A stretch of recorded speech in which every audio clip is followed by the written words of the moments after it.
Buenos días, mi nombre es Grisel Lugo y soy la directora ejecutiva de la Fundación Puertorriqueña de Enfermedades Reumáticas. Les doy la bienvenida a Reuma Expo Internacional 2021, edición digital. Como todos los años, la Fundación FER les presenta un evento educativo que ayude a los pacientes con el propósito de cumplir con nuestra misión de aportar al bienestar general del paciente con condiciones reumáticas para que tengan una vida más saludable, activa y productiva. Decenas de personas se han dado a la labor de planificar y desarrollar esta actividad para que sea una herramienta fácil pero efectiva para que los pacientes aprendan a manejar sus condiciones. En nombre de la Junta de Directores de la Fundación Puertorriqueña de Enfermedades Reumáticas y de todos los pacientes, agradecemos a nuestros auspiciadores Diamante, las compañías Janssen, Lilly, Horizon, Pfizer y Bristol Myers Squibb, a nuestros auspiciadores Platino, AbbVie y la Asociación de Reumatólogos de Puerto Rico, a los auspiciadores Oro, Criqui Joints y Global Healthy Living Foundation y Alivia Specialty Pharmacy. Sin el apoyo de dichas entidades, esta labor no sería posible. Muchísimas gracias. Gracias a los pacientes y a seguidores de Fundación FER por su participación y bienvenidos a Reuma Expo Internacional 2021. Que lo disfruten. Buenos días. Bienvenidos una vez más a Reuma Expo 2021. Es un placer estar nuevamente esta mañana, el día de hoy, comenzando ya, como oyeron de nuestra directora ejecutiva Grisel Lugo, con este año con Reuma Expo 2021. En esta primera intervención, en este momento, vamos a estar hablando sobre artritis reumatoide, sobre artritis idiopática juvenil, como ya vieron en las cápsulas anteriores, y estoy súper contento de estar en este panel de expertos con el doctor Ramón Ortega, reumatólogo y miembro de nuestra junta, al igual que con la doctora Elibet Zambrana, reumatóloga pediátrica, y ella va a estar hablando y contestando las preguntas que tengan ustedes sobre artritis idiopática juvenil y cómo estas cosas afectan a los niños. Y tenemos también al señor William Borges, paciente y miembro también de la Junta Directiva de la Fundación FER, hablando con nosotros. Ya vieron un video de William hace un momentito y van a estar oyendo de él sobre sus experiencias. Así que vamos a estar en esta hora hablando un poco de estas condiciones, contestando sus preguntas. Así que esperamos que sigan, que nos sigan enviando sus preguntas. Ya tenemos algunas preguntas de ustedes. Vamos a tratar de contestar todas las preguntas posibles. Si no, luego vamos a seguir contestándolas en las redes eventualmente. Y lo primero que me gustaría hacer es, primero, darle la bienvenida a los panelistas y amigos y miembros, porque son todos miembros de la Junta Directiva de la Fundación. Buenos días a todos. Buenos días, gracias. Buenos días. Un honor estar aquí con ustedes y poder ayudarlos y contestarles las preguntas que tengan. Un placer estar con ustedes y con los miembros de la Junta. Sí, buenos días. Un placer estar aquí para contestar sus preguntas de índole pediátrica, especialmente, ¿verdad? Para todos esos niños que tengan condiciones y esos padres que tengan preguntas, pues aquí estoy disponible estas primeras 2 horas de Reuma Expo Virtual, que estamos muy contentos porque ha sido una gran hazaña en tantos retos que tenemos, ¿verdad? Y el esfuerzo de la Junta de poder brindarles esta oportunidad a todos ustedes de esta manera virtual. Y para empezar, me gustaría empezar a hablar de artritis reumatoide, comenzando antes de empezar a contestar sus preguntas, que ya tenemos aquí, preguntándole al doctor Ortega un poquito más de detalles sobre el diagnóstico, ¿verdad? Ya oyeron un poco en la cápsula educativa un poco sobre artritis reumatoide, pero un poco más sobre el diagnóstico y qué cosas buscamos para hacer ese diagnóstico de artritis reumatoide. Muy bien. La artritis reumatoide es la artritis autoinmune más común que vemos en la comunidad, y como todo diagnóstico médico clínico es un diagnóstico basado en el historial del paciente y sobre todo grandemente en el examen físico que le hacemos nosotros a nuestro paciente.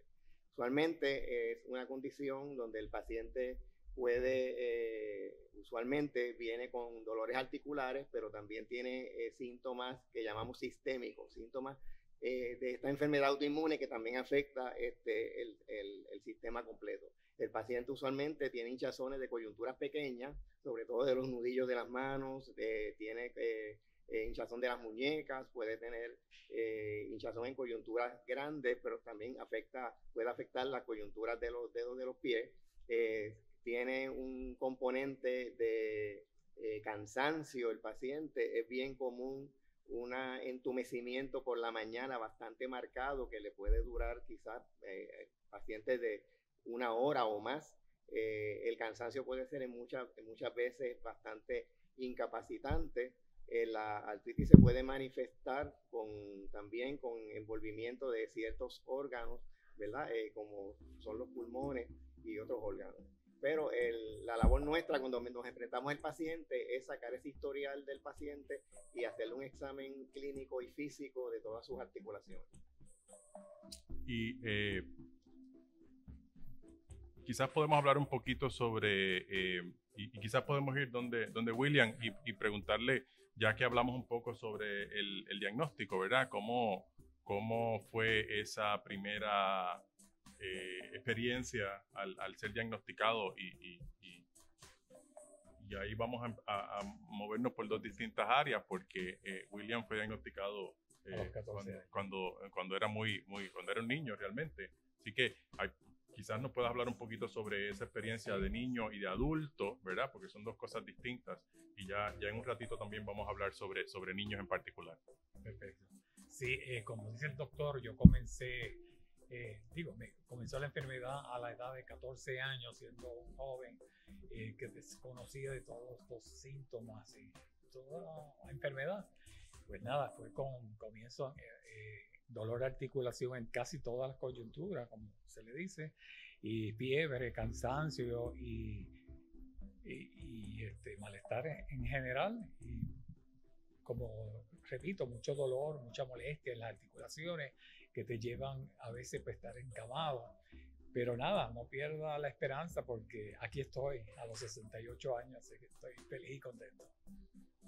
Y William es, ¿verdad?, el ejemplo de un paciente que ha tenido tratamiento, que se ha adherido a su terapia, que ha estado consistentemente, ¿verdad?, cuidándose para ciertamente mantenerse saludable y como él da bien su testimonio, ¿verdad?, ya después de todos estos años sigue funcional y ayudando a otros pacientes, ¿verdad?, a través de su labor aquí en la fundación.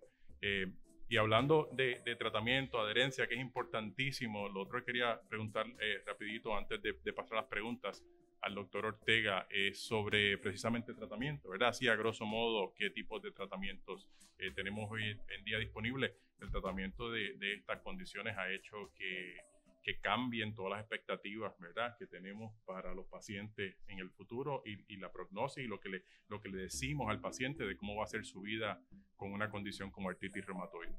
Sí, definitivamente la evolución del tratamiento de artritis reumatoidea en los últimos años ha sido un cambio dramático, increíble para por lo menos reumatólogos como yo, que llevamos 40 años viendo pacientes con artritis reumatoidea, y para los años 70, años 80, pues lo que teníamos era un arsenal que no era suficiente para arrestar el daño articular, y veíamos cómo los pacientes pasaban de estas inflamaciones a deformidades bastante rápidas, erosionaba sus coyunturas y caían en un estado de incapacidad. Hemos visto, ¿verdad?, cómo desde los últimos 20 años ha evolucionado tanto el conocimiento de la biología y la patología de la artritis reumatoidea, a tal punto de que pues hemos podido identificar una serie de mecanismos y sustancias que hoy en día podemos bloquear y contrarrestar y detener el proceso. Claro, una de las cosas más importantes es hacer el diagnóstico temprano, o sea, hacer que diagnosticar la condición temprana. En la parte inicial, ¿verdad?, que mencioné sobre los síntomas, tenemos que también mencionar que hay una serie de laboratorios que se pueden hacer donde nos puede dar una idea de la severidad o la agresividad con que la artritis se está presentando, y entonces nos movemos más rápido, ¿verdad?, a atacar esta enfermedad antes que dañe las articulaciones.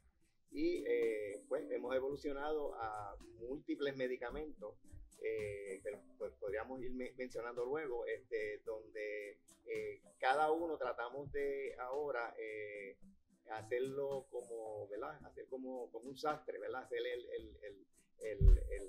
el vestido apropiado para el paciente. Pues en este caso, el medicamento que sea más apropiado a cómo se está manifestando la artritis en el paciente, la agresividad que tenga y los laboratorios que tenga positivos que nos indiquen que va hacia una artritis más agresiva. Y es importante, ¿verdad?, recordarle a todos los que nos escuchan el hecho de que tenemos múltiples medicamentos hoy en día disponibles y que nos permite, como muy bien dice el doctor, hacer esa terapia más individualizada, porque como quizás muchos de los pacientes que nos escuchan saben, no es fácil a veces encontrar ese tratamiento óptimo, esa combinación óptima. Y, sí, definitivamente se nos hace la cosa, ¿verdad?, aunque es más, tenemos ahora un arsenal bueno, pero se nos hace la cosa un poquito más difícil en cierto sentido, porque tenemos que identificar bien el paciente, qué medicamento le vamos a dar a X paciente de acuerdo a su cuadro clínico. ¿Okay? Pero por lo menos sí, tenemos en la mayoría de los pacientes una buena respuesta a los medicamentos que utilizamos, y si no funciona uno, pues podemos hacer un cambio hacia otro y eventualmente logramos arrestar la enfermedad y hacer que el paciente se sienta bien y pueda funcionar. Y en esa línea podemos ya empezar a contestar las preguntas que nos están llegando de los pacientes, ¿verdad? Y un paciente escribe que tiene artritis reumatoide, que ha estado en varios medicamentos y menciona una lista de múltiples medicamentos, incluyendo inhibidores de TNF, DMARDs comunes, distintos inhibidores de JAK, y dice que no logra que su CRP, que su CRP o proteína C reactiva y su set rate baje de nivel, ¿verdad? Esa es la pregunta del paciente. Bueno, sí, ese es un tipo de situación que nos confrontamos con cierta, ¿verdad?, de vez en cuando, pacientes que no responden a diferentes medicamentos. Ahí lo que yo usualmente hago es como empezar desde el principio, ¿verdad?, estar seguro, ¿verdad?, de que el paciente no tiene alguna otra condición concomitante lógica, ¿verdad?, que pueda estar obstaculizando que el paciente mejore. Eso pues hay que estudiar el paciente, reexaminar el caso y ver en sí por qué ha fallado a los diferentes medicamentos. Tenemos que acordarnos que muchos pacientes tienen comorbilidades. Esto significa que tienen otras enfermedades concomitantes, ¿verdad? Pueden tener hipertensión, obesidad, asma, pueden tener diferentes cosas que no nos permiten quizás utilizar el medicamento más apropiado porque es contraproducente para las otras condiciones que tienen. Entiendo que es un caso, ¿verdad?, que es un poco complicado y hay que estudiarlo más a fondo. Y hablando de eso, y perdona que interrumpa, pero la persona también menciona que utiliza prednisona y que tiene su azúcar descontrolada, o sea, que ahí hablando de otras condiciones, ¿verdad? Sí, y eso me da ¿verdad?, pie a decir que ahora, ¿verdad?, la reumatología actual se está moviendo hacia el uso de medicamentos usar más temprano medicamentos biológicos y medicamentos más específicos para la enfermedad, con miras a disminuir el uso de la prednisona y eventualmente que el paciente esté en una dosis de prednisona bien bajita, o la meta es que esté sin prednisona a largo plazo, porque nos hemos dado cuenta de que los pacientes que llevan muchos años en prednisona, aún en dosis bajitas, ¿verdad?, dosis de 5 miligramos, 2.5 miligramos, a la larga tienen efectos adversos por el uso de la prednisona, como son infecciones frecuentes, infecciones de orina, de piel, y otro tipo de complicaciones que entendemos que pueden estar siendo inducidas por el uso de la prednisona. Y hablando de infecciones, eso fue muy pie forzado. No podemos, ¿verdad?, dejar de hablar de COVID. Y tenemos otra pregunta de los pacientes, ¿verdad? Y es algo que todavía, por eso estamos en este formato digital, ¿verdad? Porque todavía el COVID está muy presente. Este paciente pregunta, dice, se vacunó con la primera vacuna, con la primera dosis, pero cuando le tocaba la segunda, estaba positivo al COVID-19. Y ya han pasado 2 meses desde la segunda, 2 meses desde la primera vacuna. Así que pregunta si se puede poner la segunda o si tiene que ponerse la primera de nuevo y luego la segunda.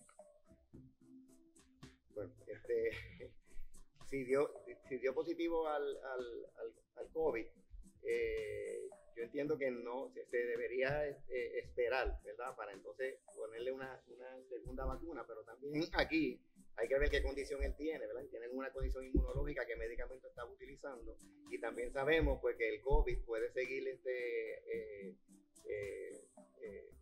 por bastante tiempo creando alteraciones en el sistema inmune y dando unos síntomas, ¿verdad? Donde pues le llamamos el COVID prolongado, ¿okay? Que en este caso pues habría que estudiar bien el paciente, ¿verdad? Ver los parámetros de inflamación que tiene, ¿verdad? Realmente el curso o la afectación que haya tenido del COVID para poder entonces tomar una decisión de si se vacuna o no se vacuna, qué medicamento está tomando. O sea, hay mucha data pues, que tenemos que tomar en consideración para poderle dar una buena orientación.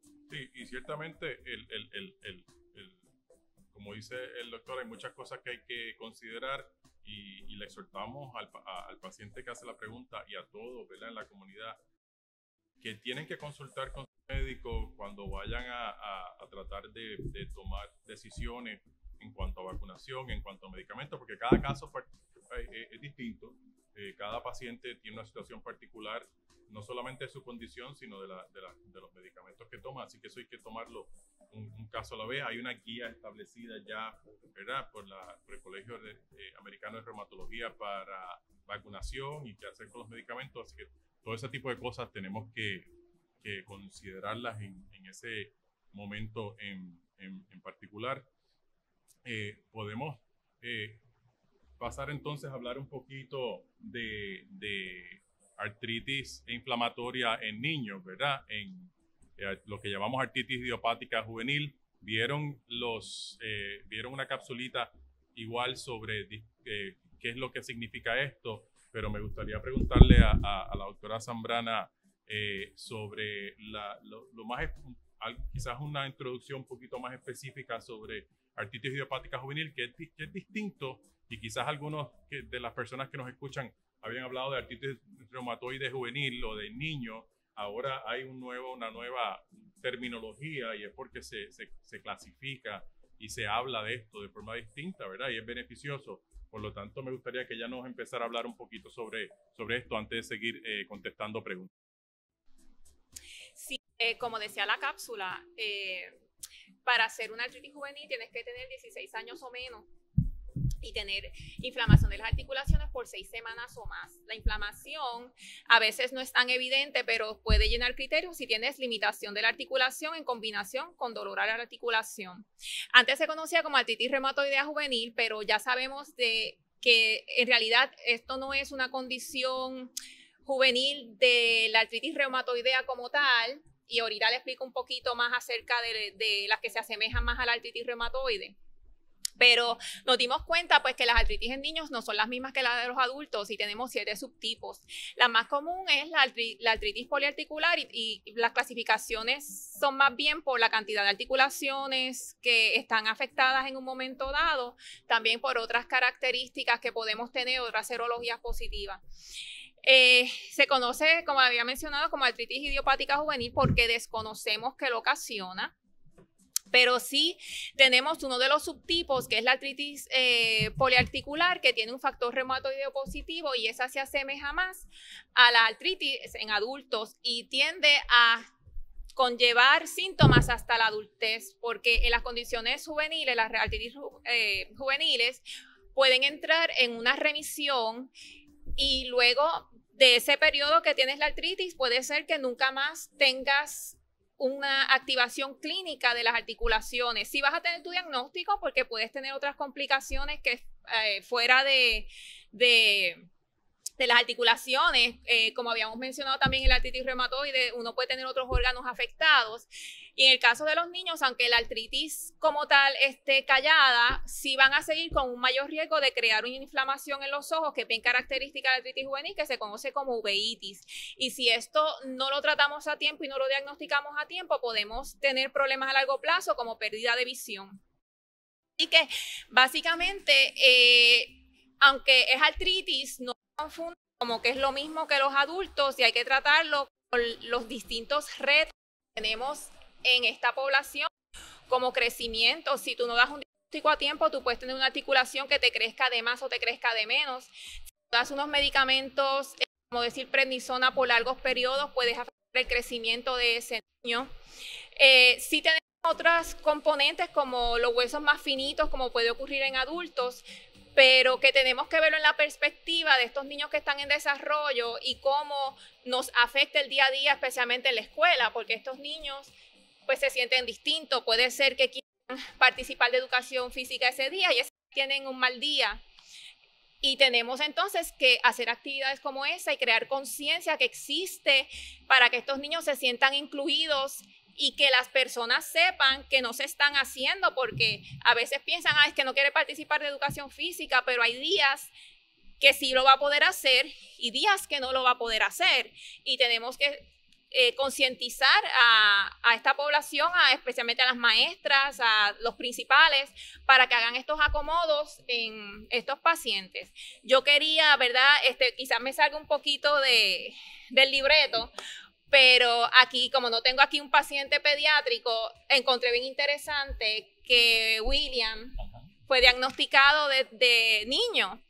Y sería bueno que compartieras esa experiencia, cómo tú te sentías cuando estabas en la escuela y tenías estos días malos, porque tú dijiste que tenías 68 años. Tú estás en esa época donde no habían tantos medicamentos buenos como ahora. Cuando yo entrenaba, había niños que estaban tan severos que terminaban en una silla de ruedas, pero hoy día eso cada vez es más raro. ¿Tú puedes abundar un poquito más en eso? Sí, puedo abundar porque usted lo explicó muy bien. Exactamente eso es lo que sucede en la escuela y a veces en el entorno familiar. Hay días que uno está bien, hay días que uno no se siente bien, pero lo puede malinterpretar. Pueden decir, no lo quiere hacer hoy, pero no es así, es que el cuerpo no te lo permite. Y sucede en grado escolar, en mi caso, pues yo tuve que terminar mi escuela superior, estudios libres y luego entrar a la universidad, porque me afectó mucho las caderas, las rodillas y los tobillos. Y el movimiento para caminar es más difícil. Pero como dice usted, crecí, me fui en remisión, pude trabajar 35 años en el recinto de ciencias médicas, de hecho con los reumatólogos de Puerto Rico y con los pacientes de la completa, porque el centro médico va al paciente indigente que no puede pagar, el que vive en las islas de la montaña, y yo que soy de ahí bonito me identificaba mucho con ellos, porque entiendo el relevo de yegua a veces para llegar a la cita. Y sucede, pero hay gente buena en el camino y tienes que confiar en ti y decir, mira, a mí me duele, pues mañana no me puedo doblar de este lado, pero me doblo de este otro lado, y seguir estudiando lo que tú puedas hacer y no achantarte y decir, mira, no puedo más. Tienes que luchar. Sí, eso es una de las cosas que conocemos ahora de la artritis también, que mientras más actividad física tú hagas, las articulaciones se mantienen en óptima condición. Y no se limita en realidad a la actividad física, especialmente en los niños. Tú dejas que los niños hagan lo más que ellos puedan según su cuerpo se lo permita. Siempre tendrás tus limitaciones dependiendo de la articulación afectada. Si tienes las muñecas afectadas, pues no te vas a poner a hacer unos push-ups. Sí, al principio, perdona doctora, te decía, mira, no se te ocurra coger una pesa, no se te ocurra levantar, no se te ocurra. Y mira, hay que hacerlo. Sí, ahora yo veo la foto en Facebook. La mía. Para que con el workout, súper bien, y eso está súper excelente. Gracias. Y es bueno también señalar que hay que mantener un buen peso. ¿verdad? Para que esas articulaciones se mantengan saludables y seguir, ¿verdad? Día a día con los retos en salud de cada niño, como le mencioné, con sus particularidades por la edad. Y es interesante ver, ¿verdad?, cómo esto ocurre en niños y cómo ha cambiado. Lo bueno para todos los que nos escuchan es y lo positivo es cómo esto ha ido evolucionando, porque hoy podemos mantener los niños ciertamente mucho más saludables. Voy a volver a leerles unas preguntas que tenemos del público que nos escucha, y luego vamos a volver a hablar de niños otra vez, porque hay más cosas que podemos hablar de niños. Mucha gente no se imagina lo importante que es reconocer estas cosas a tiempo, especialmente en niños cuando se están desarrollando, y queremos todavía dedicar un poco más de tiempo a esto. Sin embargo, voy a leerles 2 o 3 de las preguntitas que tenemos. Tenemos una pregunta de Bolivia. Saludos a Bolivia, a todos los que nos escuchan en todos los países que se conectan a Reuma Expo 2021. Eso es lo que queremos, poder llegar a la mayor cantidad de pacientes posibles.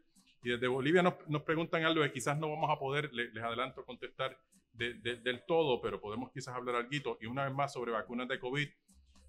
Sin embargo, nos especifica esta persona que nos escribe desde Bolivia que la vacuna que se está poniendo allá es el Sputnik V. Es una vacuna que les tengo que adelantar que no tenemos disponible en nuestra área. Esta vacuna es la misma vacuna, para los demás que nos escuchan, que se usa en Rusia. Y nos comenta que han visto más actividad de artritis después de la vacuna, especialmente inflamación en las coyunturas, y pregunta si sería bueno o no eliminar la segunda dosis. Lo difícil de esto es que nosotros, al no tener esa vacuna aprobada en nuestra área y en la región, no tenemos realmente mucha información. Sí podríamos quizás comentar un poquito sobre lo poco, pero una vez más, con el COVID, como hemos seguido diciendo, la información la hemos ido aprendiendo en la marcha, ¿verdad? Porque todo esto ha ido ocurriendo a la misma vez. Por lo tanto, hay cosas que todavía no entendemos bien, pero sí podemos hablar. Le preguntaría al doctor Ortega si ha oído algo de sus pacientes o comentarios o información sobre esta quizá inflamación o más artritis o exacerbación de estas cosas después de la vacuna. Sí, definitivamente es una buena pregunta, porque aunque no es en la mayoría de los pacientes que tienen artritis reumatoidea, hay un % de ellos que sí se pueden activar después de la primera vacuna. La mayoría tienen una incidencia mayor de síntomas después de la segunda, ¿verdad? Tenemos que entender que la inmunología, ¿verdad?, del COVID, pues crea unos anticuerpos que realmente no sabemos si realmente esos anticuerpos nos van a proteger y cuánto tiempo nos van a proteger. Lo que pasa es que el sistema inmune se compone de dos facetas, ¿verdad? Está la faceta de anticuerpos y está la faceta celular. Hay una célula que tenemos en el cuerpo que son los linfocitos. Están clasificados, ¿verdad? Unos linfocitos T, linfocitos B, otros linfocitos que hacen una regulación del sistema inmune, y es un sistema bastante complejo, pero después que pasa de la formación de anticuerpos, estas células se quedan con una memoria sobre el virus para poder seguirnos protegiendo. Así que por eso quizás la formación de anticuerpos nada más no nos da la contestación de si el paciente está protegido o no. Estas mismas células son las mismas células que funcionan, ¿verdad?, que se activan cuando tenemos una enfermedad autoinmune. Así que es un sistema bastante, ¿verdad?, intrincado, ¿verdad?, donde puede haber el estímulo del sistema inmunológico que causa la vacuna para poder crear anticuerpos contra el COVID, pues podría así también activar o alterar esta interrelación de células que realmente también están presentes y también están actuando en las enfermedades autoinmunes. Así que sí, se pueden ver casos donde el paciente se le active la condición debido a la vacuna.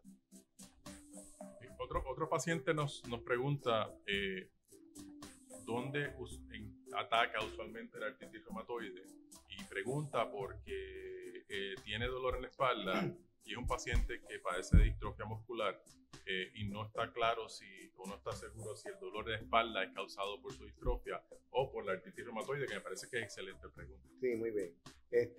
Bueno, la artritis reumatoidea, pues cuando vemos el esqueleto axial, o sea, el eje del esqueleto, que es la columna, realmente se caracteriza más por afectar la columna a nivel cervical, ¿verdad? Sobre todo en pacientes juveniles, pero en pacientes también que vemos ya a mediana edad. Algunos de ellos pueden tener afectación alta en la columna cervical. Es raro el envolvimiento realmente en la espalda baja de estos pacientes, a menos que no sea causado por medicamentos, ¿verdad? Pacientes que han tenido que usar dosis altas de cortisona, que eso les crea osteoporosis, le puede crear fracturas silenciosas de vértebra. Pueden, además, ¿verdad? La artritis más común, si nos salimos de la artritis reumatoidea, es la osteoartritis o artritis degenerativa, ¿verdad? En algunos sitios le llaman osteoartrosis, pero realmente es una artritis que también puede dar inflamación, pero es la artritis más común, ¿verdad? Se le puede decir que sí, la artritis de los años, del uso, del abuso. Ahí está la parte genética, la parte de peso, la parte de la ocupación del paciente. Pues ya el dolor de espalda baja tiene tantas posibles causas, pero realmente la artritis reumatoidea no es una enfermedad que se enfoca o que coge eso como de objetivo, ¿verdad? De target.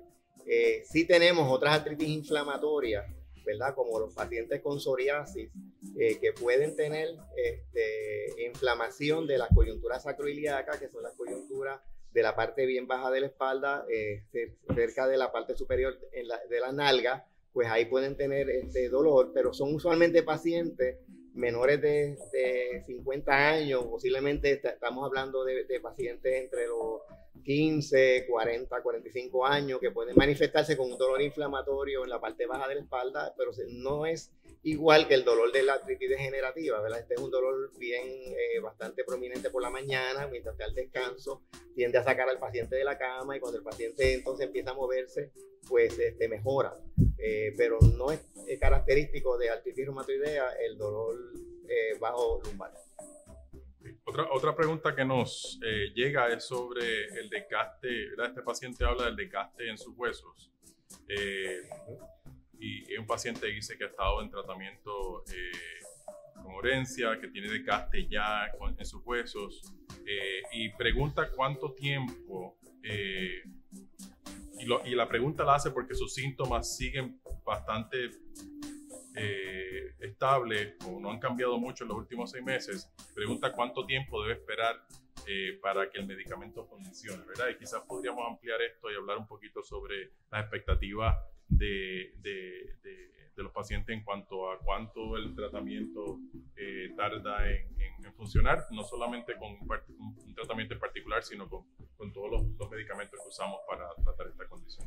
Ok, esa parte la voy a contestar al final de lo que le voy a decir, porque, ¿verdad? Desgaste mayormente en pacientes de artritis reumatoidea ocurre a nivel de cartílago de las articulaciones, ¿verdad? Donde el cartílago se va, se erosiona y se gasta. La membrana que cubre la articulación, que se llama la membrana sinovial, se pone bien gruesa y se convierte en una membrana agresiva que, en vez de estar lubricando la coyuntura, pues lo que hace es comerse el cartílago. Y que ahí se gasta la articulación. Ahora, desgaste de hueso, yo lo oigo en mis pacientes cuando lo que se refieren es a osteoporosis. La osteoporosis es pérdida de la masa del hueso, que hace el hueso que sea más frágil. Y eso ocurre también alrededor de las articulaciones. Ahora, el que la membrana que tiene la coyuntura, que es donde reside inicialmente la artritis reumatoidea, esté bien agresiva, pues estos medicamentos la pueden controlar. Claro, hay medicamentos, ¿verdad? Que hay que darle más o menos un tiempo razonable, como de 4 a 6 meses, para uno ver si están funcionando, ¿verdad? Y para eso, pues tenemos unas métricas.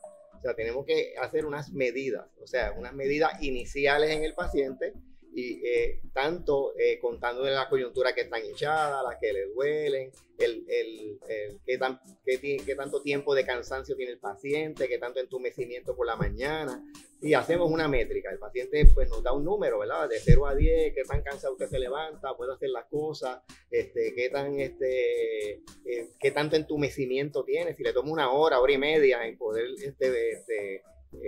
empezar a funcionar, cuántas coyunturas tiene hinchadas. Eso nosotros lo hacemos en la oficina, ¿verdad? Contamos sus articulaciones a ver cuántas tiene hinchadas, cuántas le duelen.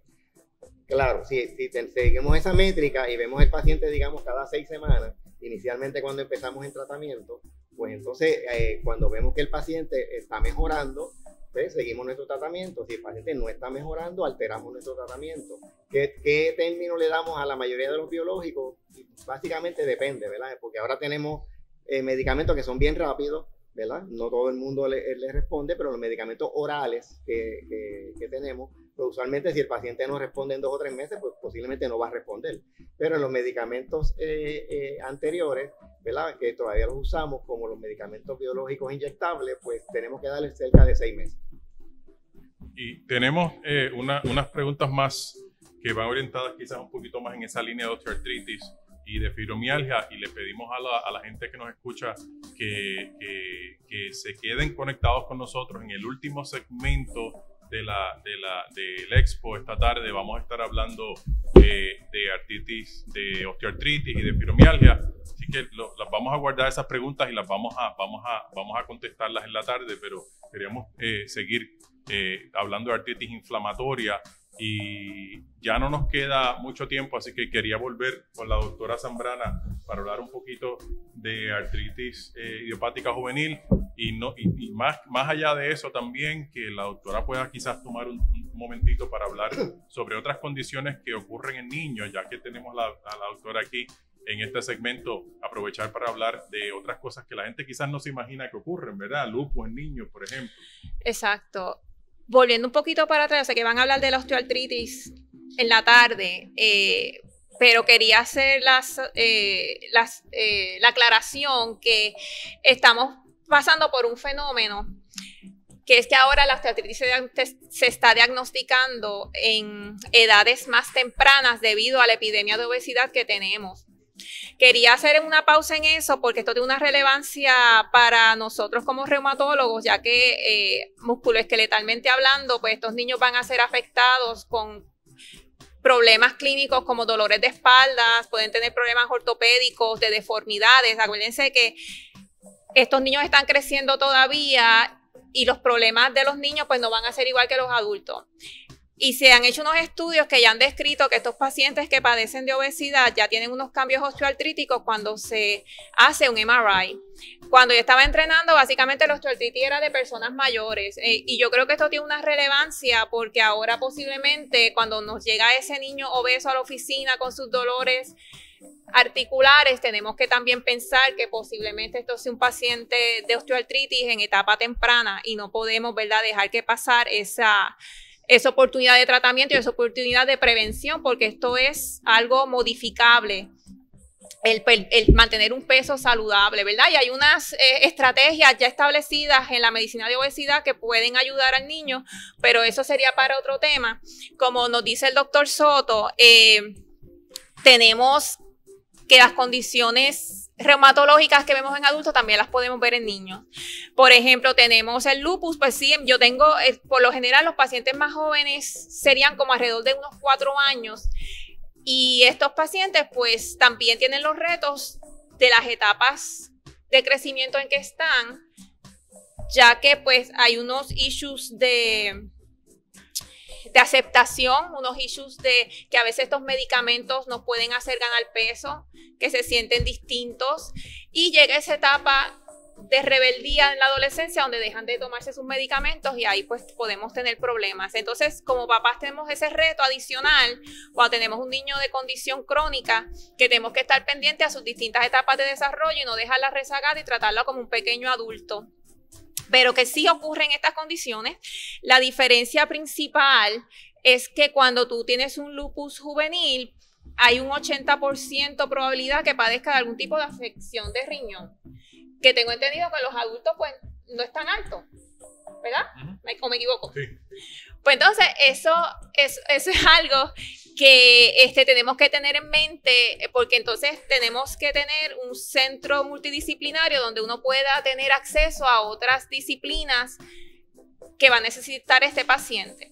También tenemos otras condiciones que les voy a hablar en términos de que son más agudas, no son del ámbito crónico, pero que están relacionadas a las vasculitis más comunes que vemos. Entonces, vasculitis es cuando el vaso sanguíneo se inflama, especialmente las arterias. Tenemos dos bastante comunes que vemos en las salas de emergencia, que es el Henoch-Schönlein púrpura, que salen como unas lesiones violáceas en las extremidades inferiores y puede estar asociado con dolor abdominal. Esto puede tener afecciones de otros sistemas como el riñón y una vez más como el sistema gastrointestinal que esté severamente comprometido, pero por lo general es una condición que resuelve prontamente, pero tenemos que dar un seguimiento de cerca de estos órganos que pueden ser envueltos. Otra de las vasculitis más comunes es la enfermedad de Kawasaki y es relevante porque Kawasaki tuvo pues una relevancia durante el COVID, ya que se generaron unas condiciones clínicas que asemejaban a un Kawasaki, que se conocía como el MISC, que era pues un proceso inflamatorio multisistémico que nos podía ocasionar el COVID. Pero a definición del Kawasaki, tú tienes que tener unos criterios clínicos, no hay un diagnóstico como tal en términos de una prueba, de un laboratorio que nos dé el diagnóstico, pero sí vamos a tener pacientes que tienen una fiebre que no resuelven con antipiréticos como sería Tylenol, un rash particular, tienen conjuntivitis que no es purulenta, o sea que no le va a salir secreciones por los ojos a los niños. Pero lo importante es que tienen que ser tratados lo antes posible porque de no ser así tienen un alto riesgo de tener afección en el corazón y esto pues va a ser un problema a largo plazo que lo vamos a llevar a la adultez.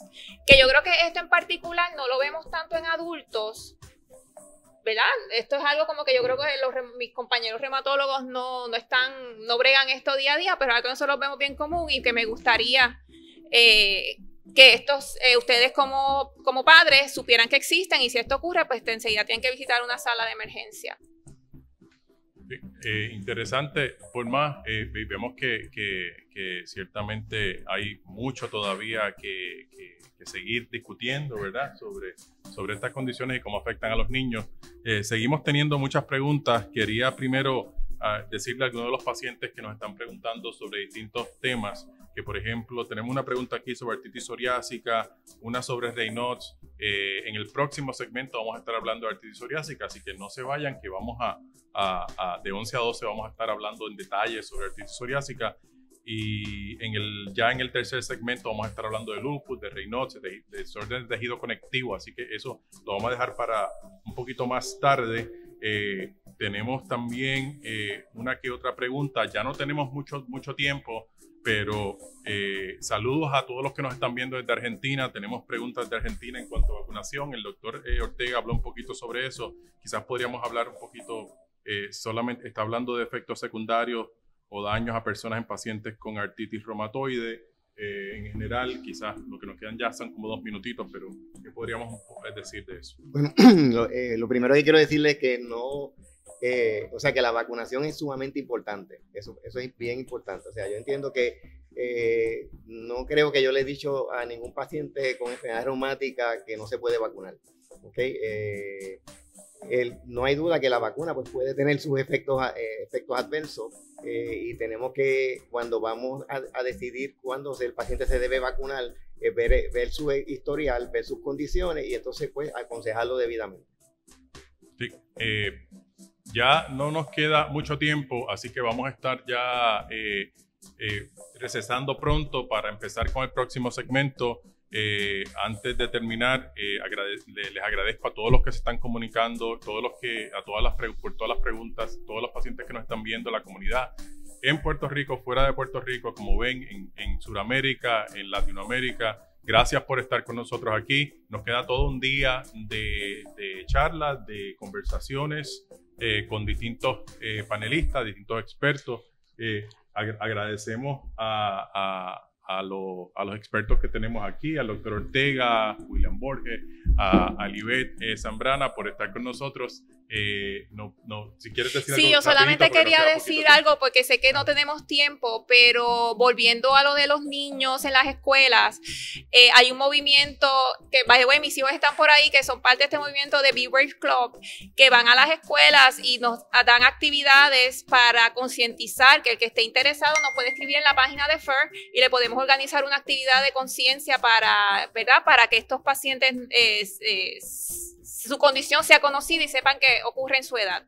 Reuma Expo 2021, gracias por seguir aquí con nosotros. A todos los que se están comunicando en este segundo segmento, le damos la bienvenida a todas las personas que nos escuchan en toda Sur, Centroamérica, Latinoamérica, en Estados Unidos. Gracias por estar aquí con nosotros en este segundo segmento, donde vamos a estar hablando de artritis psoriásica, de espondilitis anquilosante, entre otras artritis inflamatorias, y les quiero dar la bienvenida y presentarles a nuestro panel de expertos. Tenemos a la doctora Paloma Alejandro con nosotros, reumatóloga, colega,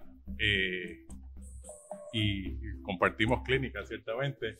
Este segmento lo hago no solamente con amigos, sino con gente con la que trabajo día a día. El doctor Ricardo Gago.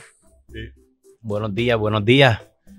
Y Marta González, que ya la vieron en el video, paciente de artritis psoriásica y miembro de la directiva de la Fundación FER. Buenos días.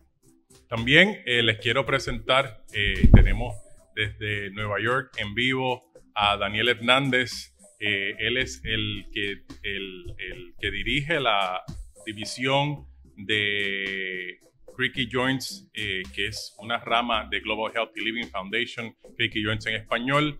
Creaky Joints, como han oído quizás anteriormente, y si no les cuento, es una asociación sin fines de lucro también, una organización que se dedica ya por 20 años, si no me equivoco, a promover una vez más la educación y apoyar a los pacientes con distintas enfermedades crónicas, enfermedades reumáticas, y hace unos años atrás crearon una nueva división para dedicarse a hacer lo propio en pacientes hispanoparlantes en todo Estados Unidos.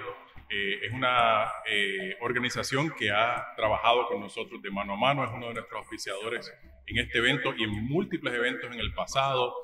Nos han ayudado con pacientes, nos ayudan en muchas cosas, por lo cual estamos agradecidos.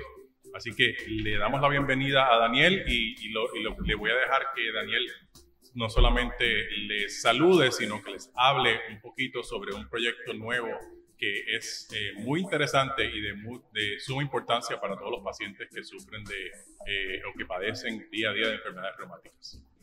Hola, Daniel. Hoy me gustaría platicarles un poquito sobre la aplicación Android Power Español, que es una aplicación nueva que acabamos de sacar. Esto es una aplicación que puedes usarla en tu teléfono y también es completamente gratis y también funciona como un registro de investigación. Esto es centrado completamente para los pacientes y es disponible en español para personas con enfermedades que afectan las articulaciones, los huesos y la piel inflamatoria. Ahora, la razón por que creamos esta aplicación es porque muchos pacientes, especialmente los que ven a su reumatólogo, normalmente los ven dentro de 3 a 6 meses. Así es que pueden hacer un seguimiento de sus síntomas usando esta aplicación y esos síntomas pueden ser dolor, fatiga, función física y mucho más. Y pueden compartir estos datos directamente con sus médicos cuando los lleguen a ver. Esto es algo muy importante porque ese tipo de comunicación nos gustaría elevar, la verdad, para poder mejorar la relación entre el paciente y el médico. Eso es todo por mí. Muchísimas gracias por la invitación. Un fuerte abrazo. Hasta luego. Información, ¿verdad? Que va a ser de mucha utilidad para los pacientes. Recordándoles a todos que esta información va a estar luego grabada como un playlist, ¿verdad? en el canal de YouTube de la Fundación. Y agradeciéndole nuevamente a Daniel y a todos en Global Healthy Living Foundation en Creaky Joints por el apoyo no solamente a nuestros pacientes, sino a todos los pacientes, ¿verdad?, de habla de hispanoparlantes a través de todo Estados Unidos, y por el apoyo para que todas estas cosas se den y seguir educando y apoyando y luchando por los pacientes. Pero para empezar me gustaría que habláramos un poquito de artritis psoriásica, ¿verdad? Porque es una de las cosas que preocupa mucho a las personas, una de las cosas que de difícil diagnóstico a veces, así que en ocasiones se hace difícil hacer este diagnóstico uniendo la piel con las articulaciones. Me gustaría quizás preguntarle a la doctora Alejandro para empezar, ¿cuáles son quizás las cosas claves para hacer este diagnóstico?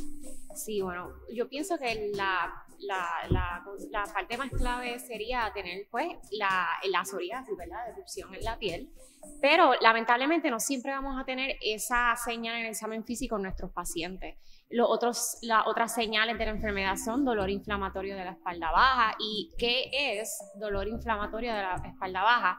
Es un dolor de rigidez por la mañana, un dolor en la espalda baja, en la parte lumbar, que mejora con ejercicio, que te puedes tomar a lo mejor una Aleve y te mejora, y es un dolor que te puede llevar a una incapacidad. Hay otros síntomas con la condición que vemos, por ejemplo, inflamación en los ojos, lo que se llama uveitis. Se pueden ver cambios en las uñas, que es lo que se llama la uña psoriásica, donde la uña se puede partir fácilmente, se encebolla, tienen rotitos. Puedes también ver inflamación de las articulaciones, como las manos, donde el dedo se inflama completamente. Inflamación en los tendones, como es el tendón de Aquiles, en los pies. Así que, en fin, hay muchas señales que se pueden ver en el examen físico, pero lamentablemente los pacientes nunca van a tener todos los síntomas que estoy hablando ahora mismo, y a veces puede dificultar el diagnóstico. Sí, y es lo retante, ¿verdad?, de esta condición, el tener tantos síntomas variados y el tener tantos síntomas en piel que a veces pasan desapercibidos, como las uñas. Sí, claro, y muchas veces hasta la misma psoriasis puede estar escondida. Pues muchas veces hay que examinar a ese paciente en detalle, hay que mirar detrás de las orejas, hay que mirar en el cuero cabelludo en la parte de atrás, hay que mirar en áreas inguinales, porque la psoriasis también puede estar en la área inguinal solamente, así que requiere de un examen físico sumamente detallado y de una suspicacia del médico para poder detectar esos síntomas bien sutiles que a lo mejor el paciente tiene. Y aprovechando que tenemos a Marta aquí, ¿verdad?, me gustaría que Marta quizás nos hablara un poquito sobre esa trayectoria de ella, ¿verdad?, con su psoriasis y con la artritis, cómo se hizo el diagnóstico, si tardó, si hubo quizás, ¿verdad?, si pasó un tiempo, porque en muchas ocasiones es frustrante para el paciente también tener estas cosas y no poder así mismo es medio obtener frustrante. El diagnóstico, ¿verdad? Es bien frustrante. Al principio, pues yo, como muchos pacientes, primero tuve psoriasis, la tuve por unos cuantos años, iba a mi médico regularmente y pues te dan muchos consejos. Yo, pues por mi personalidad, pues traté de envolverme con otros grupos de apoyo a los pacientes con psoriasis, y ahí pues como a los 10 años pues bingo, ahora tienen artritis psoriática, y de momento pues fue bien fuerte. Pero entonces yo misma decía, pero ¿y por qué yo tengo esto? Y que nunca se me va a quitar, ¿y qué yo voy a hacer? Pues educarme, tratar de ir a 2 médicos, que era mi dermatólogo y mi reumatólogo, y tratar de leer. Todo te asusta al principio, pero tú tienes que ver que no todo te va a pasar, número 1. Y segundo, es que tú tienes que jugar con toda esa información que tú tienes. Si yo sé que puede que me pase esto, pues yo trato de ver cómo yo minimizo. No es que se va a desaparecer porque la tengo para el resto de mi vida, pero tratar de que se minimice en muchas formas. Tratar de llevar una vida más saludable, más activa, más productiva, haciendo muchas cosas variadas, no siempre lo mismo. Y pues tratar de leer, meterme en sites, meterme en grupos. Tuve la suerte de participar en Creaky Joints por 3 años y estar envuelto con ellos también en el desarrollo de la plataforma. Y educarnos. La enfermedad es parte de nosotros. No es nosotros. Eso es algo parte de uno. No es que todo lo que es Marta es la enfermedad. Eso es importantísimo, Marta. Y es importante, yo creo que has tocado un punto súper importante para la gente que nos escucha. Primero que son cosas, recordar que estas cosas son crónicas, por ejemplo, y por lo tanto hay que aprender a vivir con ellas. Sin embargo, y otra cosa importantísima es la educación, leer, aprender, ¿verdad? Y es lo que queremos hacer con este tipo de eventos. Que la gente aprenda para que puedan empoderarse, para que puedan tomar control de su vida, para que puedan tener una vida más saludable, que es lo que es el ejemplo vivo, lo ven en Marta, ¿verdad? Y en su historia, cómo ella ha logrado tener una vida funcional, saludable, activa, productiva, a través de cuidarse bien, de adherirse a su tratamiento, de seguir aprendiendo todos los días. Y por cierto, tenemos una pregunta, ¿verdad? De uno de los pacientes que nos está viendo, sobre que tiene precisamente artritis psoriásica, dice, por los pasados 2 años. Toma metrotexato, no ha visto mejoría, dice que tener dolor intenso, que no puede casi caminar, que tiene dolor de espalda, de hombros y de cuello. Y está pidiendo recomendaciones, y quizás le podemos preguntar al doctor Gago poquito de, ¿verdad? Y claro, acordándole a todos los que nos escuchan y a los pacientes que la intención hoy es darle información general sobre estas condiciones y sobre tratamiento, no de hacer consultas específicas, porque cada caso es distinto, estas condiciones son muy variadas, muy heterogéneas, ¿verdad, doctor? Sí, mire, tenemos muchos avances en torno a lo que es la artritis psoriásica. Hoy en día hay muchas otras alternativas además del metotrexate. Si usted ya está en metotrexate, posiblemente o su dermatólogo o su reumatólogo lo ha comenzado en el mismo.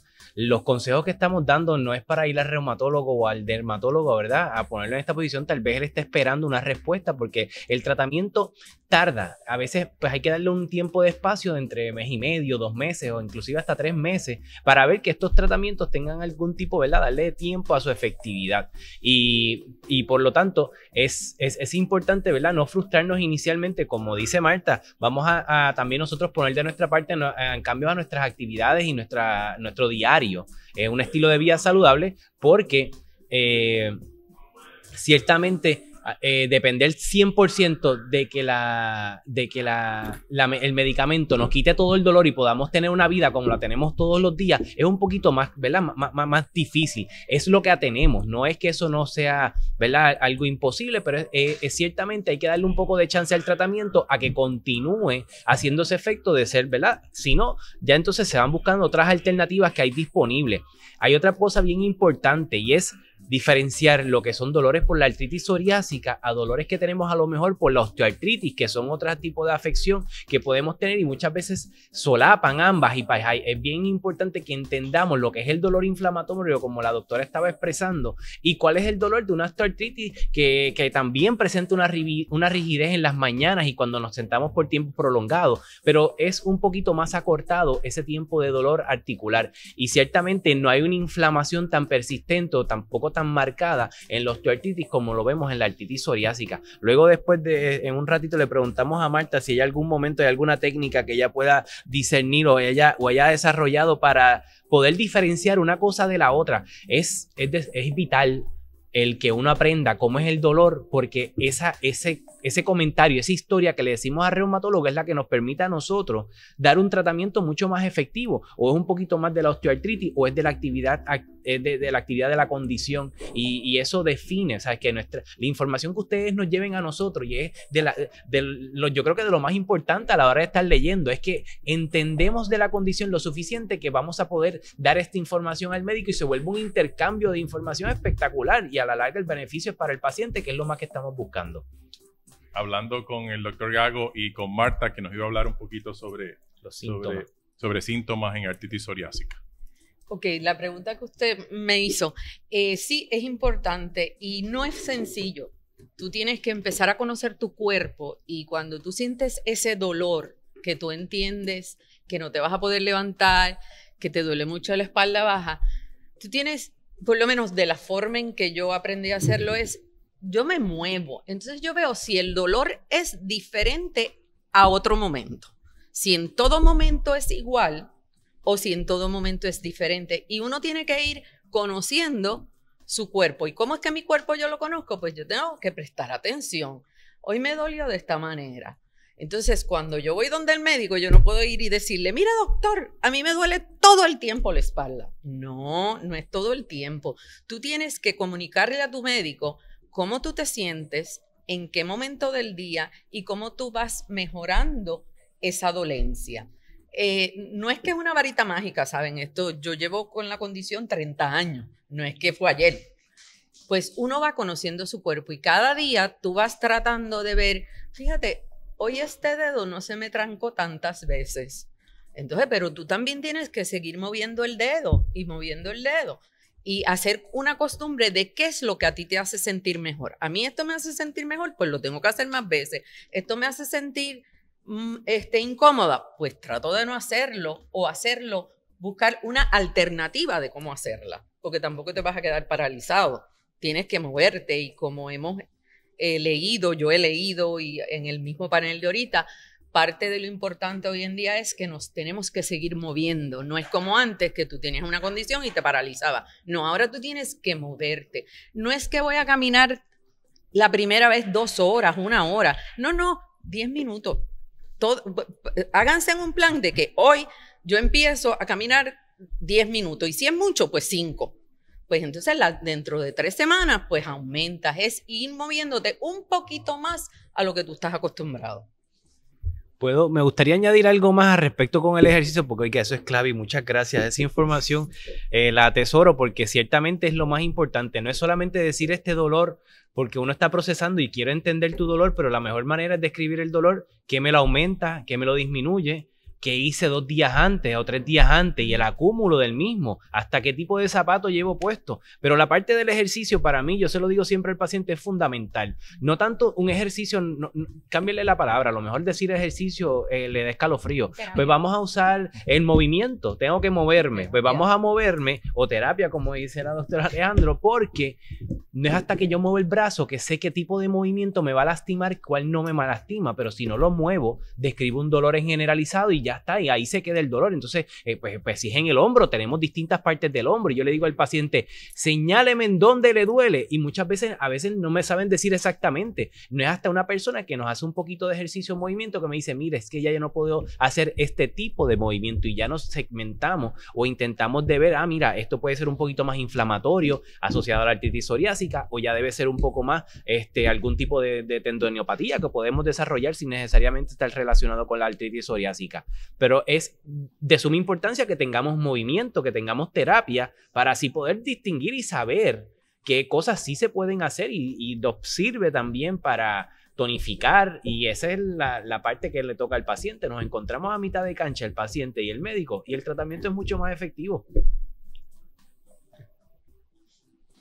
Nos pregunta alguien más sobre si existe, ¿verdad? Y quizá la doctora nos pueda hablar un poquito de esto. Un laboratorio en sangre para hacer el diagnóstico de artritis psoriásica. Pues mira, lamentablemente no. No hay un anticuerpo específico que podamos hacer y decirle, bueno, tienes este anticuerpo, salió positivo, así que tienes esta enfermedad, como suele pasar con otras enfermedades reumáticas, como lo es la artritis reumatoide.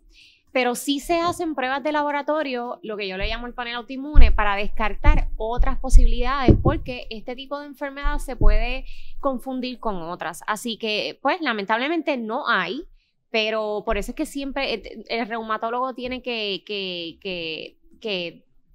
manejar bien el examen físico del historial para poder diagnosticar al paciente. Y también nos preguntan, ¿verdad? Si un paciente que dice tener una dieta balanceada, ¿por qué su inflamación continúa? Si tiene la dieta inflamada. Dice el paciente, dice la persona que ¿por qué tiene inflamación? Aun cuando tiene una dieta balanceada. Bueno, pues Buena pregunta, porque esa es una pregunta que me hacen todos los días los pacientes. O sea, ¿qué puedo hacer en la ruta natural para curar mi enfermedad o reemplazar los tratamientos que existen? Lamentablemente la dieta no lo es todo. Sí, ciertamente ayuda a bajar la inflamación, pues porque sí sabemos que hay una relación entre el intestino, ¿verdad? Y las articulaciones y lo que yo le llamo el pathway inmunológico, pero no es todo. Y pues puedes tener una dieta sana, pero al ser una condición autoinmune, en donde el sistema inmunológico te está atacando, que muchas veces y pensamos que tiene factores genéticos y del ambiente, pues la inflamación puede continuar. Quizás ahora podemos hacer un pequeño cambio, ya que no nos queda todavía, ya estamos un poquito más a mitad pasada la mitad de este segmento, hablar un poco sobre otras espondiloartropatías, y yo sé que eso es una palabra bastante complicada, bastante larga, ¿verdad? Pero en este grupo de condiciones que llamamos espondiloartropatías está la artritis psoriásica, pero también la espondilitis anquilosante, algo que hoy en día conocemos como espondiloartropatía axial no radiográfica, igual que las artritis reactivas y artritis asociadas a desórdenes gastrointestinales. Y ya oyeron que la doctora habló un poquito sobre el intestino y cómo estas cosas, ¿verdad?, se asocian, que son enfermedad de colitis ulcerativa, ulcerosa y la enfermedad de Crohn. Pero quizás podemos hablar un poco sobre espondilitis anquilosante primero. Quizás el doctor Gago puede darnos un poquito de definición sobre esta condición y dentro de eso podemos aprovechar para contestar una de las preguntas que nos llega desde Argentina, donde nos preguntan si la incidencia, ¿verdad?, de estas condiciones es igual en todos los países, ¿verdad? Y no solamente, y ahí podemos hablar de artritis en general, pero quizás el doctor nos puede hablar un poquito sobre espondilitis anquilosante y las variantes y cómo eso ha cambiado en términos de definición hoy en día. Sí, bueno, pues como está, ¿verdad? Con la doctora Alejandro teníamos a ver cómo nos dividíamos un tópico entre quién definía artritis psoriásica y la anquilosante, ¿verdad? Es más o menos porque están bajo el mismo espectro y lo hicimos de la manera más profesional. Pues la espondilitis anquilosante, igual, es una artritis, por lo tanto es una inflamación entre dos articulaciones, ya sea entre dos huesos, ¿verdad? Que es lo que se define como una artritis, pero en general los síntomas son axiales. Nuevamente, la parte de los síntomas es de suma importancia, por lo tanto, de la manera que ustedes nos describan estos dolores de espalda, es de la manera que nosotros podemos discernir si es un dolor de espalda común y corriente o es un dolor de espalda que nos pudiese sugerir un mecanismo inflamatorio, como es el que estamos viendo en la espondilitis anquilosante, que ciertamente es una condición autoinmune en la cual le causa esta inflamación, y es una inflamación que se caracteriza por dolor de espalda, ¿verdad? Mayormente es encima de los glúteos y la espalda baja, aunque también se puede ver en estas características inflamatorias a nivel de cuello o en cualquier nivel de la espalda. Es una condición, una enfermedad que afecta en la mayoría a pacientes entre los 20, 30 años, 40 años. Hay muchas veces que estos pacientes no han sido diagnosticados y ya vienen con 50 años y unos dolores de espalda y unas características que uno dice, válgame, llevas todos estos tiempos de tu vida tomando Advil, tomando antiinflamatorios constantemente, que de igual es inicialmente su primer tratamiento, no es que estuviste del todo mal, pero ciertamente habían otras alternativas que a lo mejor lo hubiesen podido evitar ciertos daños que ya son un poco más irreversibles o ciertas dolamas, ¿verdad? Y limitaciones en las actividades del diario. Como muy bien preguntan de Argentina, dependiendo de la región, tal vez pudiésemos ver distintos parámetros en torno a las características de la condición, que en alguna región, por ser en los países nórdicos, ¿verdad? Y lo mismo pasa con muchas enfermedades autoinmunes, que dependiendo de la región, también es la respuesta al tratamiento. Y es a lo que vamos, ¿por qué nos da esto? Y después, mira, tenemos una predisposición genética, que claro está, a lo mejor tenemos de alguna región distinta en el mundo, que cuando nos exponemos a algún tipo de virus, que de igual el virus causal o el virus que ocasionó que esa predisposición se tradujera a que se manifieste la condición, pues es es porque se manifiesta de una manera distinta y también tiene una respuesta al tratamiento de una manera distinta a otros, ¿verdad? Que están en regiones distintas del mundo. La condición no solamente puede afectar la espalda, sino que también puede tener otras afecciones, ya sean afecciones articulares distales, como son las manos, los pies, puede también tener afección en los ojos, como había mencionado la doctora, que ocurre en artritis psoriásica. O sea que sí, las dos condiciones solapan y se le llaman seronegativa, o sea que no tenemos laboratorios por sangre. Nuevamente, recalcando lo importante que es que el paciente nos pueda dar una definición correcta, por lo menos una característica correcta en torno a el tiempo de duración en la mañana y cuánto, ¿verdad?, nos limita esta condición con nuestras actividades del diario. Básicamente, doctora, ¿hay algo que usted quisiera añadirle? Bueno, yo quisiera añadir que tenemos que también pensar en esta enfermedad como dos espectros. Tenemos la espondilitis anquilosante, que ya es cuando la enfermedad se ve en placas y ya ha pasado muchos años, pero también tenemos una nueva entidad, bueno, realmente no es nueva, pero probablemente estamos empezando a describirla mejor gracias a los avances en MRIs y demás, donde tenemos una población de pacientes que tienen este tipo de dolor inflamatorio en la espalda, pero en realidad no lo puedes ver en sangre, no lo ves en placas y generalmente tiende a afectar más a mujeres jóvenes. ¿Y cómo se detecta? Y esto es lo que se le llama la espondiloartritis axial no radiográfica, que es algo nuevo, novel, en el sentido de que hay ahora medicamentos que están siendo aprobados para este tipo de espectro en la condición. Y la forma en que se diagnostica es, pues obviamente, como yo siempre digo, un buen historial, un buen examen físico, marcadores de inflamación en sangre, pero que no siempre están, y al final de todo, un MRI de la espalda baja, donde sí van a haber cambios inflamatorios. Así que eso es bueno y importante recalcar, porque yo veo a diario muchas muchachas jóvenes que andan con dolor de espalda por mucho tiempo, que a lo mejor los médicos dicen, eso es un dolor mecánico o es fibromialgia, y es lamentable porque muchas veces sí es un dolor inflamatorio de una condición que puede ser tratada para prevenir que llegue al otro lado del espectro, que es la espondilitis anquilosante, donde hay daño en las placas, donde ya hay anquilosis, y por eso sí se llama la enfermedad. Anquilosis es que los huesos están completamente fusionados, donde hay pérdida de movilidad de la espalda. Así que es algo que yo me gusta recalcar porque sí se pueden hacer cambios en la vida de los pacientes.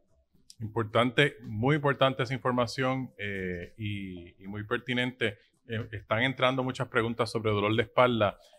Quería que primero, antes de pasar las preguntas a ustedes de nuevo, decirle a los pacientes, están preguntando sobre dolor de espalda y artritis reumatoide. Como les estuvo hablando el doctor Ortega en la sección anterior, el dolor de espalda bajo especialmente no es típico de artritis reumatoide. Usualmente lo vemos más si ocurre en la primera y segunda cervical en el cuello, en la parte superior del cuello.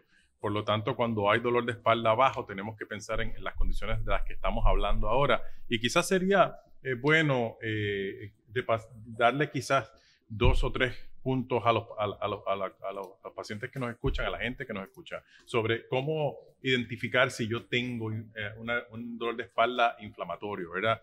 ¿Qué es lo que hace que el dolor de espalda inflamatorio sea distinto al dolor de espalda? Porque el dolor de espalda es bien común, ¿verdad? Distinto al dolor que me da cuando me lastimo, cuando cargué algo que tenía mucho peso. ¿Cómo yo sé si es un esguince, si me lastimé algo en la espalda, o si es un dolor de espalda inflamatorio que requiere que entonces busquemos ayuda de un reumatólogo? Bueno, pues mira, lo primero que yo le digo a los pacientes es un dolor que te puede levantar en medio de la noche. Es un dolor que se tiende a irradiar al área de los glúteos. Este dolor sí también se presenta por la mañana con mucha rigidez, que muchas veces te puede durar más de 2 horas. Es un dolor que a lo mejor tú notas que haces ejercicio y te sientes súper bien. Te sientes que el dolor se te va y te sientes mejor.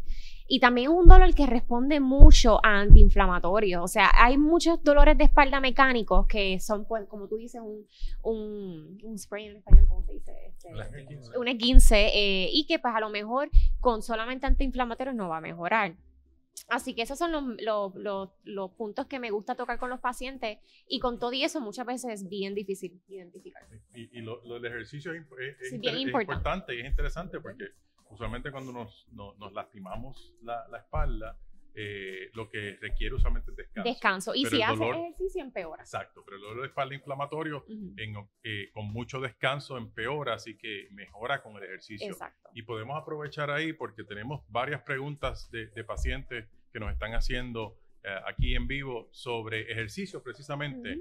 Y podríamos entonces ahí abundar sobre qué es, cuál es, y las preguntas van todas en la misma dirección. Si puedo hacer ejercicio y cuál es el ejercicio adecuado. Y quizás el doctor Gago nos puede hablar un poquito sobre ejercicio y artritis en general, ¿verdad? Porque es un concepto que aplica no solamente al tipo de artritis que estamos discutiendo ahora, sino a muchos otros tipos de artritis, ¿verdad? Claro que sí. Bueno, pues el ejercicio funciona de muchas formas. Uno, nos permite caracterizar los dolores, las molestias. Si sabemos, mire, después de 5 o 10 minutos de caminar, vamos nuevamente, perdonen ir un poquito hacia atrás, ejercicio es actividad física o un movimiento repetitivo con una intención en particular, que muchas veces el paciente dice que yo me paso para arriba y para abajo en la casa. Eso no cuenta como tal, es excelente, ¿verdad? Es mucho mejor que estar sedentario, pero definición de ejercicio es o caminar o mover un brazo repetitivamente por más de un periodo con una intención, ¿verdad? Que queremos ejercitar el bíceps o qué parte, pero el que subía acá al segundo piso y bajé al primero o estuve saliendo y entrando de la marquesina, pues realmente cuenta como una actividad y si utilizamos los pasitos esos que trae el celular, los steps del día, pues excelente, pero el beneficio real es sí decir, mira, no, voy a ejercitarme, voy a hacer este beneficio. Dentro de las enfermedades inflamatorias, el ejercicio cardiovascular es imperativo porque tenemos una enfermedad inflamatoria, no solamente la articulación está inflamada, oiga, hay que pensar que las arterias del corazón pasan con un tipo de inflamación en el intestino y el ejercicio que hace, promover estas proteínas y estas sustancias antiinflamatorias. O sea que tenemos una función primordial en beneficiar al corazón, a nuestros pulmones y también intentar por medio del mismo que nos ayude, aunque sea, oiga, cualquier granito cuenta, que esas propiedades antiinflamatorias también nos haga sentir mejor y más allá de eso, el autoestima, uno se siente súper bien después de haber hecho un ejercicio, o sea, te beneficiaste a ti, a uno mismo, uno está diario a veces atendiendo los problemas de uno y los que nos rodean con la vida que llevamos, pues mira, ese espacio que usted lo cogió para usted, para su autocuidado y de eso, o sea que tenemos ganancia de todas maneras. ¿Qué tipo de ejercicio podemos utilizar? Mire, el que usted tolere. Si puedes caminar 5 minutos, si usted quiere joguear por intervalos, mira, no puedo correr, pues mira, vamos a ver qué podemos hacer. Idealmente, en estas artritis son ejercicios que sean de poco impacto para que la articulación no se afecte. Acuaeróbico, métanse en una piscina si la tienen disponible. No es que todos los días tengan que estar poniéndose un traje de baño y saliendo con olor a Clorox el resto del día. No, vamos a cogerlo con calma. Nos metimos 5 o 10 minutitos, pasamos el agua con la mano, caminamos de un borde al otro. Oigan, como nos hacemos en nuestra casa en la mañana, ¿qué me duele hoy? ¿Qué me duele hoy? Pero en el agua. Que a ver qué puedo hacer, hasta dónde lleve la pierna, hasta dónde pude doblar la rodilla. O sea, estamos conociéndonos y al mismo tiempo nos estamos despejando, ¿verdad? Así que ciertamente, ¿qué ejercicio hacemos? El que nosotros toleremos, como dijo Marta. Si 5 minutos nos dolió, pues hacemos uno, pero lo hicimos con la intención. Ya entonces en una semana tal vez podemos hacer un poco más. ¿Algo que quieran añadir, compañeros? Yo creo que nos queda ya poco tiempo para esta sección y no quería que nos despidiéramos sin hablar un poquito sobre tratamiento. Sí. ¿Verdad? Porque los tratamientos, al igual que como hablábamos en la sección anterior de artritis reumatoide, han cambiado muchísimo, ¿verdad? Y han evolucionado tanto para artritis psoriásica como para espondilitis anquilosante y espondiloartropatía no radiográfica. Y me gustaría que comentaran, ¿verdad?, un poquito sobre lo que tenemos nuevo y cómo esto ha cambiado las expectativas, ¿verdad?, de vida y de función de los pacientes. Sí, bueno, yo puedo empezar. Sí. Bueno, pues creo que está de moda, y yo lo digo todo el tiempo, está de moda tener estas enfermedades, las farmacéuticas están sumamente interesadas, y hay muchos medicamentos nuevos, entre inyectables y pastillas accesibles para tratar esta condición. Son tratamientos sumamente efectivos y seguros, aunque a lo mejor en los anuncios parece ser que no lo son, pero son sumamente seguros siempre y cuando se monitorea con el reumatólogo, que realmente trabajan y le cambian la vida a los pacientes en el sentido de que a lo mejor la fatiga y el dolor se te va en cosa de 4 semanas. Y en la piel, si es psoriasis, o sea, el rash se te puede ir en 3 semanas, dependiendo del medicamento que utilices, pero que son medicamentos sumamente efectivos, seguros, es el mensaje que quiero llevar, y que hay muchas opciones, no solamente un medicamento, o sea, es un tratamiento que se puede personalizar al paciente y a los gustos del paciente. Si al paciente no le gusta inyectarse, a lo mejor se pueden tratar pastillas o hasta infusiones.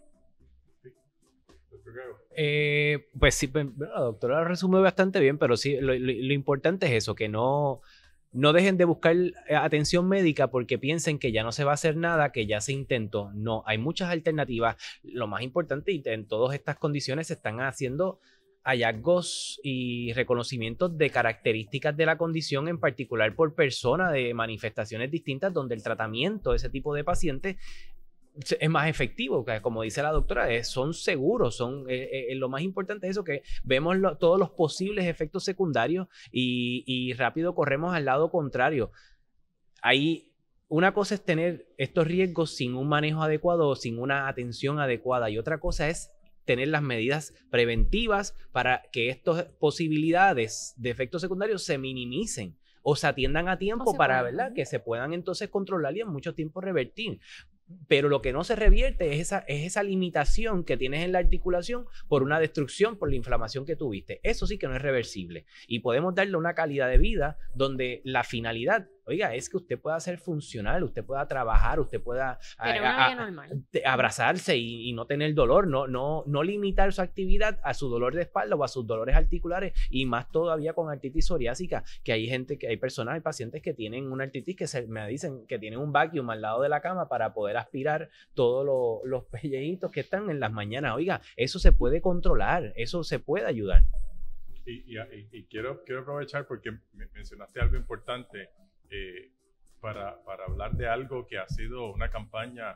Yo creo que Marta conoce bien, la psoriasis no se pega. No se Marta? pega. Exacto, sí. no es contagiosa. No es contagiosa, no es contagiosa, y cuando tú tienes las placas, la gente te rechaza un poco. Yo tengo un cuento que a nadie le gusta. Yo tenía un compañero de trabajo que decía que yo no me podía sentar al lado de él porque yo lo ensuciaba.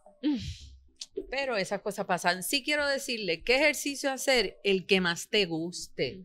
Aquello que a ti te apasione, busquen algo que les guste mucho y no hacerlo todos los días. Pueden variar, pueden un día caminar, un día nadar, muchas cosas hay. Busquen ejercicios bajo impacto y escojan el que más les guste. Importantísimo esos consejos, escuchen bien y traten de seguir esas cosas porque son importantes. Primero, si conoce a alguien con psoriasis, sepa que no se pega, que puede realmente tener una carga emocional grande en el paciente precisamente por el rechazo que pueda sentir de otras personas. O sea, se ha estudiado esto a cabalidad. Estos pacientes tienden a sufrir de depresión, ansiedad, así que...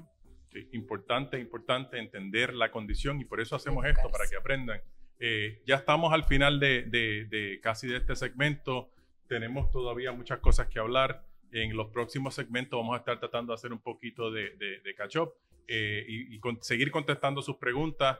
Gracias a todos por estar en este panel y a Daniel Hernández por comunicarse con nosotros desde New York para darnos información valiosa. No se retiren, no se vayan. Tenemos videos ahora de música nuevamente, de comedia. Después de este segmento nos vamos a estar cogiendo un pequeño break hasta las 2 de la tarde. A las 2 de la tarde comenzamos otra vez con 2 secciones más nos quedan sobre lupus, desorden de tejido conectivo, osteoartritis, gota, fibromialgia, que tenemos muchas preguntas de fibromialgia, las vamos a estar contestando todas en la tarde. Así que no se vayan.